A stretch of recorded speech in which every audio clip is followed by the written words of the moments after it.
170 ans après l'abolition de l'esclavage, ce jeudi est donc jour de commémoration nationale de l'esclavage, de la traite négrière et de leurs abolitions. Une journée particulière à Bordeaux, deuxième port négrier et premier port colonial français au XVIIIe siècle. La ville va mettre en place une série de mesures pour matérialiser ce passé longtemps laissé sous silence.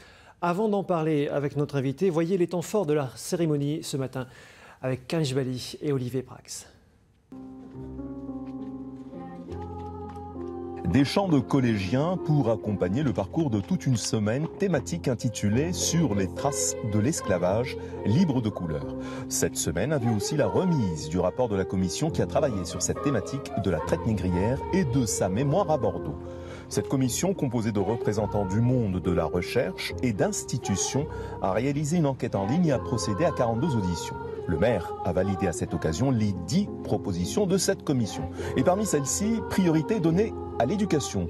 La communication auprès des jeunes sera réalisée par tout un travail autour de l'esclavage et de la traite négrière. Et toujours dans le même esprit, il s'agira d'améliorer cette pédagogie via les rues portant le nom des négriers et d'esclavagistes. Le but de toutes ces actions est d'éviter toute forme de repentance et de culpabilisation, et de proposer un travail de mémoire juste, ou plutôt de juste mémoire. Après des années de polémique sur ce silence autour du passé négrier de Bordeaux, 10 mesures sont donc validées par Alain Juppé. Comment Bordeaux va concrètement franchir un pas de plus dans la reconnaissance de ce passé négrier et pourquoi si tard? On en parle ce midi donc avec Marie Fétou. Bonjour. Vous êtes adjoint au maire de Bordeaux. Vous avez initié il y a 2 ans cette commission qui a rendu 10 propositions validées donc la semaine dernière. Un monument à l'effigie d'une esclave sur les quais, des changements de nom de rue. D'abord, expliquez-nous comment Bordeaux franchit ce pas aujourd'hui, si longtemps après ce passé. Alors il faut quand même rappeler que Bordeaux a engagé un travail de mémoire il y a plusieurs années. Il y a des salles consacrées à la traite négrière et à l'esclavage au musée d'Aquitaine. Il y a un buste de Toussaint Louverture, le libérateur d'Haïti qui est rive droite sur un square à son nom.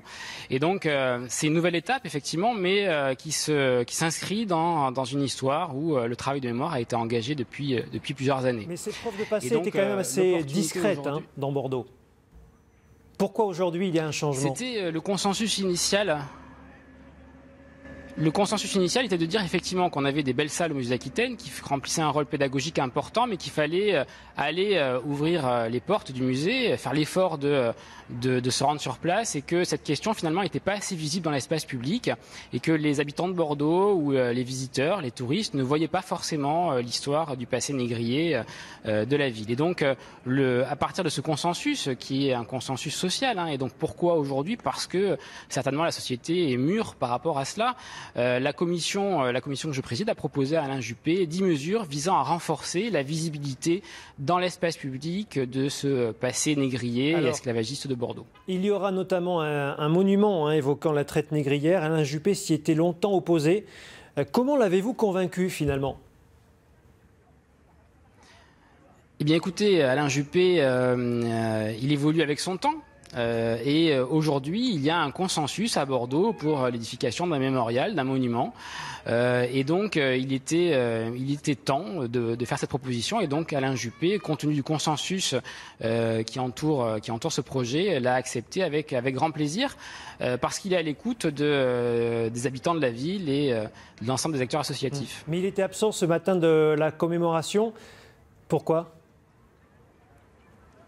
Il était absent de la commémoration, mais il était représenté par son adjoint, comme c'est arrivé déjà dans les années passées. Et donc, l'an dernier, il était présent. Et c'est aussi pour ça qu'il a des adjoints. C'est pour pouvoir le représenter quand il est absent de Bordeaux. Et il a tout de même un attachement très fort à ces questions, puisqu'il était présent à l'ouverture de la Semaine de la Mémoire, jeudi de la semaine dernière, et qu'il est resté bien plus longtemps que prévu à la cérémonie. Donc, je ne pense pas qu'on puisse lui faire un procès d'inintérêt sur ces questions. Bon, en quelques mots, comment ces 10 mesures prises vont-elles, à votre avis, apaiser ces polémiques, ces années de polémiques? Est-ce que cela va suffire? Pour l'instant, on a un large consensus autour des actions qui sont proposées. Consensus politique, hein, l'ensemble des élus saluent les avancées autour de ces propositions. Consensus associatif, hein, l'ensemble des associations ont dit que c'était une avancée historique. Consensus au niveau de la population aussi, puisqu'on n'a reçu que des retours extrêmement favorables sur les 10 propositions. Et donc, le but est vraiment d'avancer vers une mémoire qui soit un facteur de cohésion sociale. Merci, ne pas culpabiliser les uns ou les autres.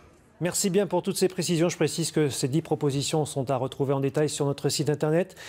Pour cette journée commémorative de l'abolition de l'esclavage, France 3 Nouvelle-Aquitaine vous propose une émission spéciale cet après-midi. Parmi les invités, Jean-Marc Ayrault et Christiane Taubira.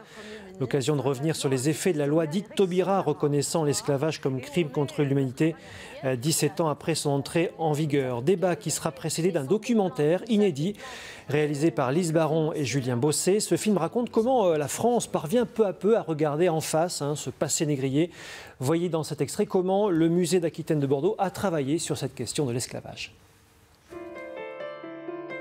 À Bordeaux, par exemple, où pendant longtemps il était totalement impossible de parler du passé négrier de la ville, le musée d'Aquitaine traite depuis 2009 de l'esclavage et du racisme qu'il a engendré.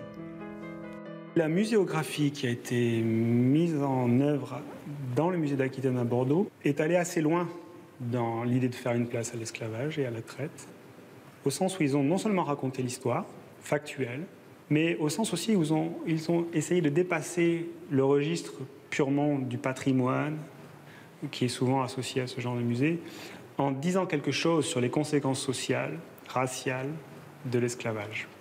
Et ça, c'était l'attente, une grande attente des militants mémoriels, c'était ne pas s'en tenir à des faits un peu froids, plats, mais aller dire quelle était la charge humaine de l'esclavage, de la traite négrière, et quelles sont surtout ses conséquences aujourd'hui, ses héritages. Le musée de Bordeaux le fait, et tient un peu les deux bouts, le patrimoine, l'histoire, et la sensibilité aux conséquences sociales de cette histoire-là.